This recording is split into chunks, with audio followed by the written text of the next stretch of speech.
It starts bit by bit. You're a little more tired than usual. You end up canceling the plans that you looked forward to. And next thing you know, you're lying in bed just scrolling on your phone, not because anything particularly is interesting to you, but just because you find it really hard to get out of bed.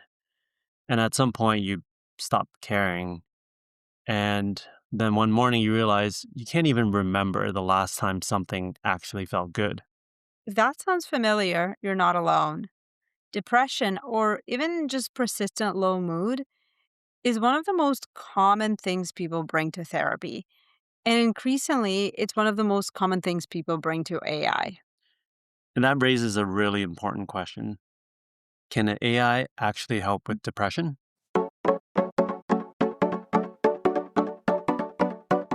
This is the AI Therapy Podcast. where we discuss mindful use of AI for self help. A consumer insights nerd. And a techie are joined by a practicing psychologist to unpack when AI can be helpful, where it shouldn't be used, and best ways to interact with AI to get the support you need. AI Therapy Podcast: practical tools, real talk, and a mindful take on technology. Welcome back, everyone. Same format as our relationship episode last time, two parts. So today in episode 11, this is the practical episode. We will walk you through the prompt, explain the design choices, and teach you the prompt writing principles as we always do. And then next time in episode 12, we will go deep on the psychology, what depression actually is, what approaches can help, and in what way. For example, how approaches we explored in earlier episodes, CBT and ACT, work, and overall what the research says. And as always, let's get started with some stats. So, around 280 million people worldwide experience depression. In North America, only about half of people with depression receive any treatment at all. And the average person waits years before seeking help. And even once they do, there can be, months long wait lists. Meanwhile, the tools that we're going to walk you through today, cognitive behavioral techniques, as well as acceptance based strategies and mindfulness that we've talked in our prior episodes, these are the same evidence based approaches used in therapy. They're not a replacement for a therapist. I want to be clear about that, but they are available right now and they can make a real difference. As always, the prompt is in the show notes, so let's get right into it. Okay, so the prompt that we're sharing actually just turns your AI into a mental health self help companion. So once you paste the prompt that we provided to you into your AI interface, it's going to guide you through two things. First of all, it's going to help you with understanding what you're actually experiencing. And second, it's going to offer you specific evidence based tools matched to what you're going through. And these two frameworks, folks, that we chose for this prompt are not new to our listeners. These are cognitive behavioral therapy, CBT, and acceptance and commitment therapy, ACT. We spoke about this when we spoke about stress and anxiety. And the reason we're choosing these are some of the most effective approaches to help with depression. Not the only approaches that tend to be helpful, but these ones definitely stand out in terms of how effective they can be in a short term, especially, and when used on your own. So these aren't competing approaches, they are complementary. So CBT is great at helping you identify and challenge the unhelpful thinking patterns, let's say. ACT, we refer to as a third wave CBT, and it's great at helping you change your relationship to difficult thoughts and feelings without necessarily trying to argue with them. And both, as we've mentioned before, have very strong evidence behind them for depression specifically. So, Nate, I mean, both are clearly very strong, very widely and commonly used. So, why pick both approaches? Like, why not just pick one for the sake of the prompt? I mean, this is really inspired by my clinical work.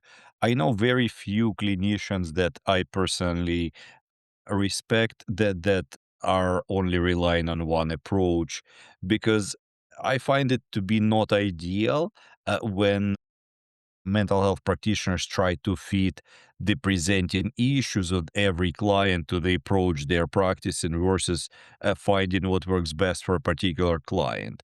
So here, while we are not opening it to a large diverse array of approaches, we are selecting a couple to handle and to respond to different aspects of depression. So for example, if you're caught in a spiral of self-critical thinking, I am worthless, feeling hopeless, nothing will ever change, CBT can be very helpful as it gives you a structured way to examine that thought, find a more balanced perspective, ground yourself in terms of your cognitive patterns. But if the problem is less about the content of the thought and more about being fused with it, feeling like the thought is actually reality, ACT can give you tools to create distance from it, for example. So, in practice, as I said, most good therapists use elements of many different approaches. So, we are trying to have the prompt do something like that as well. Right. And aside from those two, we're also including mindful based exercises. So, breathing, body scans, self compassion practices, as these are often used in CBT and ACT, anyways. And mindfulness based approaches have their own evidence base for depression. And that's the reason why we're pushing for it. And they're particularly useful for interrupting rumination. If you guys remember, rumination is that when you're in your head, there's a loop replaying the same negative thoughts over and over again. All right, this time for our prompts, we voluntold Masha to be our brave guinea Hey, pig I this time. volunteered, okay? So she's going to For walk the us greater through, good. yeah, she's going to walk us through a real interaction with AI using our prompt. Okay. So the first thing before anything happens, I copy paste the prompt into AI, and the first line I see is this.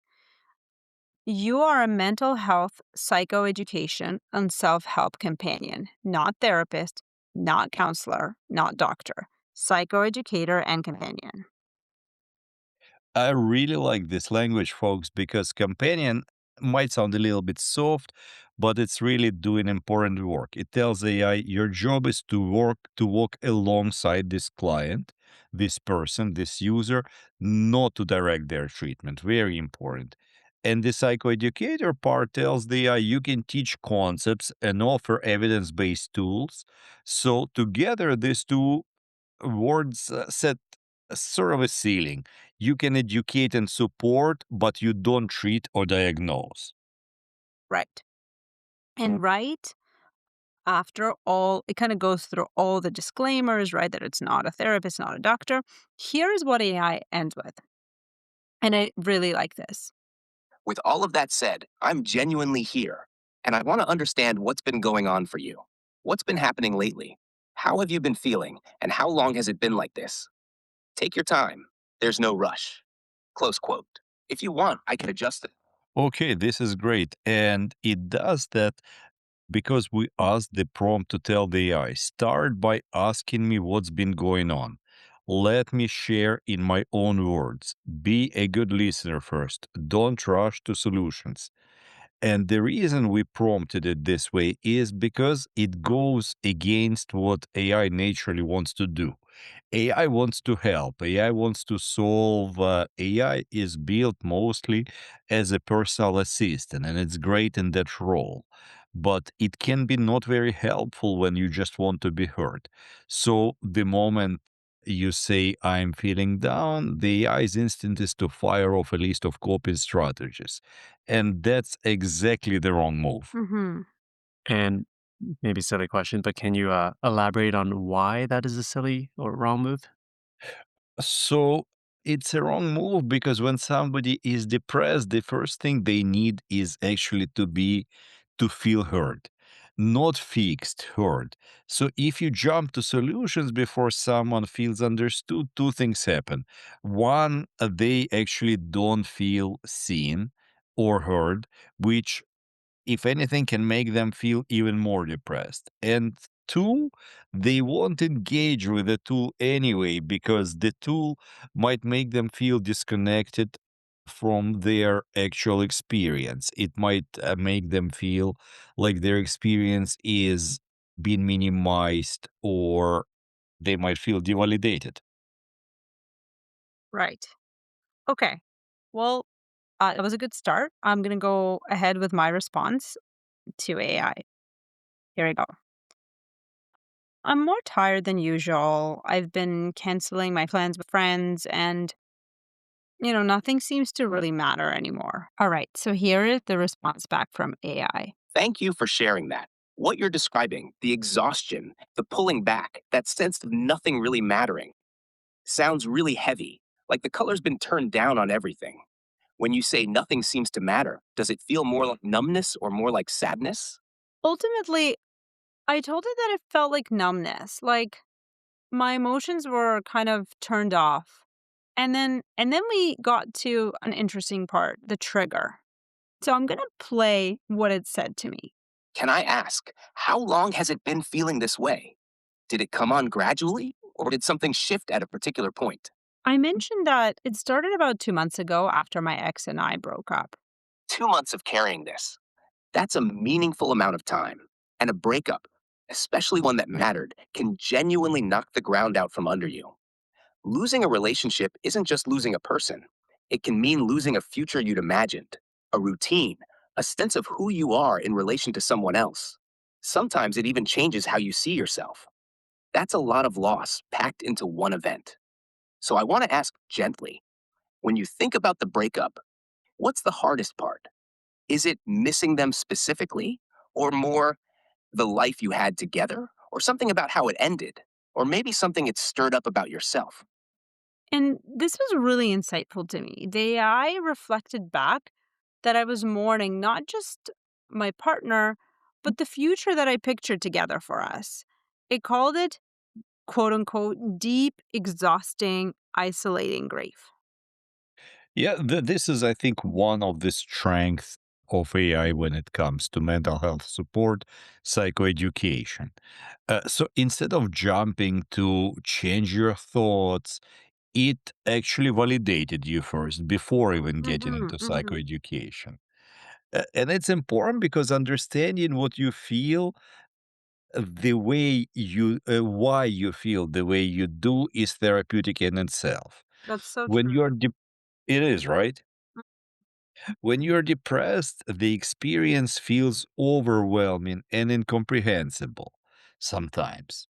You don't know why you can't get out of bed, for Mhm. example. You don't know why everything feels meaningless or so unbearably difficult. Some folks report it or describe it as just feeling broken. Mhm. So in our case, before the prompt offers any exercises and coping mechanisms, it first does the psychoeducation. It explains what is going on in your body. Right. Right. Yeah, no, that's very true. Understanding what is happening is so helpful. But then going back to the conversation, we had a little bit more of back and forth. Again, this prompt is really focused around listening on the conversation and talking. And it did something really cool. It didn't just kind of leave me in that sadness. It looked, it kind of asked me to look for a flicker of my old self. So here it comes. Listen to what it said. And I'm curious, in these 2 months, have there been any moments, even small ones, where you felt even slightly more like yourself? It did feel nice talking to you about it. And there were some instances where I was reading comics, and I guess it felt more like my old self and really being, transported away to another world where nothing really bothers me. So here's the thing about grief and low mood. One of the ways it sustains itself is by quietly removing the things that used to give us energy or pleasure.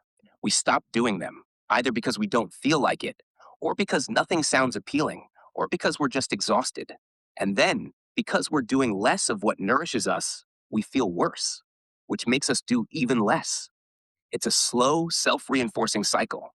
The trap is that we tend to wait until we feel like doing something before we do it.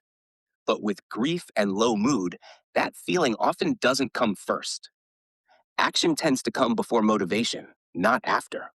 You don't wait to feel like reading, you just open the comic, and then something shifts, even a little. What you described with the comics is actually a perfect example of this working. You weren't waiting to feel better first, you just read, and it gave you something. So the idea I want to offer is simple. It's called behavioral activation, though that name makes it sound more complicated than it is. The core of it is just this: intentionally building small moments of pleasure or meaning into your days, not because you feel like it, but because your nervous system needs those inputs even when everything feels flat. Not a complete overhaul of your life, just one small thing. I really like this. I really like how in here AI is doing a great psychoeducation on a very popular and effective intervention from CBT called behavioral activation. So the trap of depression is really waiting to feel like doing something, or let's say saying to yourself, I will do it once I feel better. Like, for example, I'm too depressed, I'm too down right now, I'll just clean my desk once I feel better. But then what happens, it creates this loop which becomes self-enforcing. So I actually feel shame and bad about myself every time I pass by my desk and I see it messy, and it feels even less manageable, and as a result I feel even more depressed. So this is kind of where behavioral activation comes in, because it helps to break that loop. It says action comes before motivation. Action comes before you feel better. So you do something, and as a result, you feel better. And it does have to be a big action. If you paid attention, AI didn't tell Masha to go run a marathon, right? It just asked if she could commit a few minutes of reading comics a few times a week, something she already enjoys doing, or at least historically enjoyed prior to getting into depression. So just cracking the door open. You know what? And I like didn't you can't see me because we're not on video, but it's like my mind is kind of blown by how well this prompt is working and how well it's educating us. And I'm just like, wow, this is fascinating. Mhm. And I think well, this interaction kind of shined for me was really the fact that the prompt was doing something most AI interactions don't. It's matching specific tools to specific problems rather than just offering a generic advice or a generic toolkit. But the critical instruction is really to don't offer everything at once and to really suggest one or two things that seem the most relevant and ultimately explain why you're suggesting them and ask if the person wants to give it a try. So it's just gentle nudging. So we will end the demo here. But from there, once I agree to try the proposed tool, AI closes with a very gentle check in around how I'm feeling, if the conversation was helpful, and reminds me to come back if I need to talk again. So, Nate, if our listeners are about to try this prompt today, what should they know and what should they expect going into it? Well, I think first of all, it's important with this particular prompt to start when you have a little bit of time on your hands. Hmm. So it will not be a 5-10 minute one. Probably give yourself at least 20 minutes, maybe up to 40 minutes for some meaningful work. Okay, that's a good call out.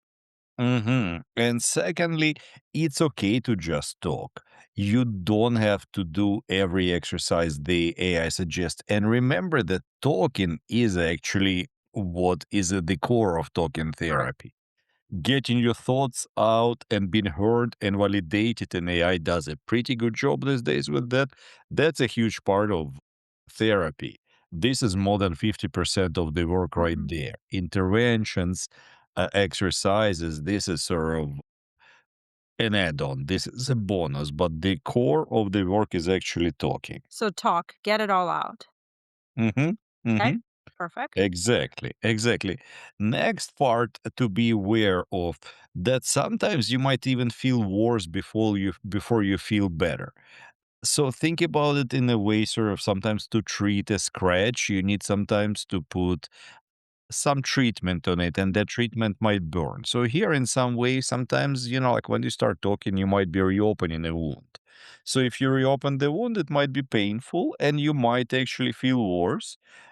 So this is just to expect and sometimes not to feel discouraged by it, Okay, so right? you try it, it doesn't feel great, but it doesn't mean you're actually doing something wrong. Yeah, Picking up yeah. the phrase, "No pain, no gain," but I don't think that I don't know, does exactly that is the apply case here? Is here. that okay to apply here? You know what? In therapy, quite often it applies because, I mean, in Okay, yeah. therapy, instead of avoiding or numbing something like folks do with substance or just sort of suppressing it, you actually talk about some things that maybe you suppressed and didn't talk for years, Mhm. right? So, yeah, I mean, the therapy is painful. I mean, and you don't always come out of therapy session feeling better. Sometimes you're actually coming out Mhm. feeling heavier. So yeah, I mean, long-term gain, but short-term pain sometimes, Right. right? Also, about the professional help, folks, this is not just a generic disclaimer. We put that there for a reason. We do a very basic triage here, and AI is following our instructions there if you're using our prompt. But if AI suggests professional help, do consider it seriously. Okay? Also, if AI suggests particular intervention, for example, thought track or breathing exercise, values exploration, do try it. I mean, it might not feel like enough. It might feel like, you know what, this is not significant enough to actually make me feel better. But remember, for example, the what we discussed about behavioral activation. Even a small step towards your goals of feeling better is already better than no step. So it definitely will not hurt. So try it. Not later, try it. And ideally during the conversation, because what we train the prompt to do is actually walk you through the exercise in real time as a response to your exchange. So this is where the real value is, not just learning about concepts, not just sort of generating insight about what's going on with you, but actually trying the exercises. Okay, now let's talk about the masterclass side of this. Why did it work so well? The most important rule is the first one. Listen first and suggest tools second. We've talked about this, but it's worth repeating. It's the single instruction that most changes the quality of the interaction. Right, and this leads into the second critical rule. Never minimize what I'm feeling. The prompt explicitly prohibits responses such as it could be worse or just try to think positively. I mean, think back to sometimes sharing how you feel with one of your friends and then them telling you, well, you know what, it could be worse, so try to think positively. Did it help? Probably not. You probably just decided, you know what, never talking to that one again when I don't feel well. Right? So the reason we put those phrases in there is because without them, the AI will absolutely go and generate these types of responses. They are common in training data. They feel helpful. Remember, AI was created as a personal assistant and trained, right? So they will feel helpful for AI to produce. And they are devastatingly invalidating to someone who is actually depressed. And the third principle is don't promise a cure. We all want a magic fix that will 100% work. And while tools like CBT and ACT are evidence based, they aren't guaranteed fixes, especially for moderate to severe depression, where self help often just isn't enough, unfortunately. The AI is prompted to be transparent about this, explaining that depression is a spectrum ranging from temporary low moods to clinical conditions. And this ensures users who need clinical support are very much encouraged to seek it. Okay. And finally, we've actually built in several guardrails to make sure we keep the AI in its lane and don't do anything too wacky. First and foremost, we actually ensured that there's a severity watch list. So, what that means in reality is that if AI detects any signs of crisis or self harm, it will immediately stop the exercise and redirect the user to professional support. It's also going to address any substance usage or mentions of it directly. And of course, it's going to do it without judgment. It's going to acknowledge how it complicates depression rather than ignoring it. So we're not just going to sweep it under a rug or anything. And finally, we set a strict medication boundary. So the AI won't recommend for or against antidepressants, but instead it validates the user's questions and points them towards a doctor. So it's all about being transparent that these tools aren't a cure and knowing exactly when to hand off to a professional. Okay, that was a fascinating discussion. Hmm. Let's wrap it up here. And as always, let's close with a roundtable of three key takeaways. Nate, do you want to start? Sure, sure. So, well, first thing that I guess that I would highlight is that depression. Think about it as it tells you a story about yourself. Sometimes it can tell you that you're broken or that nothing will ever change, that you don't have the energy or what it takes to help yourself. And the tools that we've built into this prompt that come from evidence based approaches such as ACT and CBT don't ask you to even argue with that story at first or pretend it's not there or it's not very convincing. They just ask you to notice the story, to start becoming aware of it, to start examining it carefully, slowly, and maybe to take one small action that's aligned with what matters to you even while the story is still playing in the background. That's not fixing you, it's not fixing or getting rid of depression, but that think about it, it's starting to loosen its grip on you. I love that. Right. And I think just following up on that, for me, it's really the whole aspect of how motivation doesn't come first, action comes first. So I think we've all been there in some scenario where you're like, I'll do it later because of XYZ. Mm-hmm. And yeah, I've tried it before for whatever it is. Like even if it's like going to the gym, you're like, you know what? I'll go when, the weather's better or I feel less bummy or whatever it is. But then you go, even if you do, not a super long or a hard workout, whatever it is, but you're like, oh wait, something happened. A little bit builds and builds, and then it gets better. So, I know that you often might not want to do it, but once you're there, you're actually motivated and you actually get things done. Totally. I love the gym analogy. And my takeaway, I think, is the listening piece. I tested this prompt and honestly, I was so surprised, even though I was testing it for this episode, I was so surprised by how much it mattered that AI just asked me what was going on and let me talk about it without rushing me, without judging me. It kind of was just like, here I am. Tell me all your problems. Hmm. In a world where everyone, including AI, just wants to jump in and give you solutions and tell you what to do and how to fix your life, being heard first was kind of, sorry, not to sound too cliche, but it was kind of its own type of powerful medicine. Not to Yeah, well, that's what therapy is eventually about. All right. So, in the next episode, we will go deeper on the science. So, what depression actually is at the neurological level, how CBT rewires thought patterns, what ACT is really doing when it talks about diffusion and values, and where AI fits in the mental health landscape.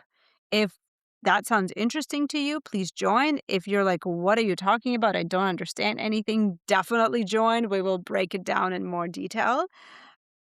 If you use the prompt and you want to understand why it works the way it does, that episode is also for you. Thank you for listening. The prompt is in the show notes. If you enjoy this episode, make sure you follow us and be a good friend and share it with someone who you think could benefit from listening to it too.